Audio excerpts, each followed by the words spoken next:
DJ Jugan राज राज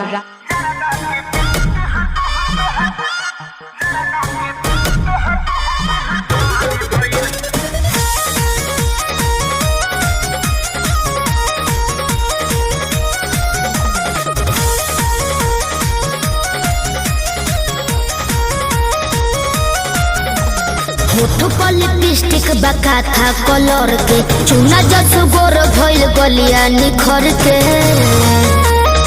कहो होठो पर lipstick बका था कलर के चुना जस गोर भइल गलिया निखर के तोहर साबा विचार आवा हो जाना पर मौका मिली त चूकब ना सुना जवानी तो हजारदा के पुराने भइल डीजे जुगन राज राज जवानी तो हजारदा के पान भइल चबाइल के ठोकब ना घोड़िया तनी करे जाओ जोर जइबो डीजे जुगन राज राज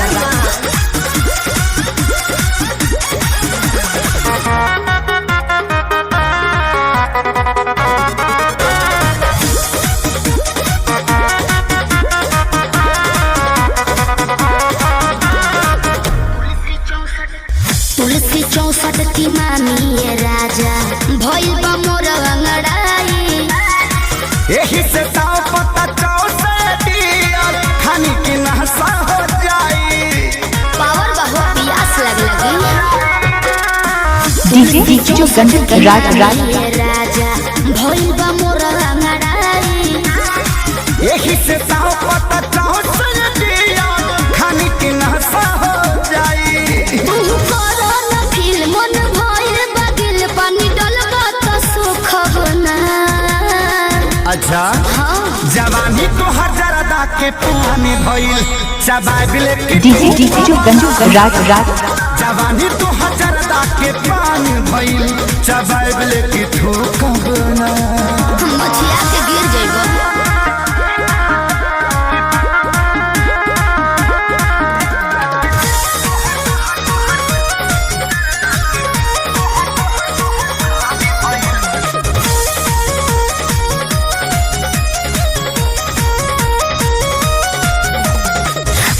बनी कलकत्ता के भइल तोहरे ला कटल सुपारी इहे बकारम करी उठी सुती पारन आग लगवल खेसारी ज्यादा हो बाबू जियान हो जइबो पता बनी कलकत्ता के भइल तोहरे ला कटल सुपारी इहे बकारम करी उठी सुती पारन डीजे जुगन राज राज रोज आंसू विवेक खाई चाहे केक लाइन दी है करू कबो ना जवानी तो हजारदा के पुराने भइल चबाइल के ठोकब ना डीजे जुगन राज राज हजारदा के पानी भइल चबाइल के ठोकब ना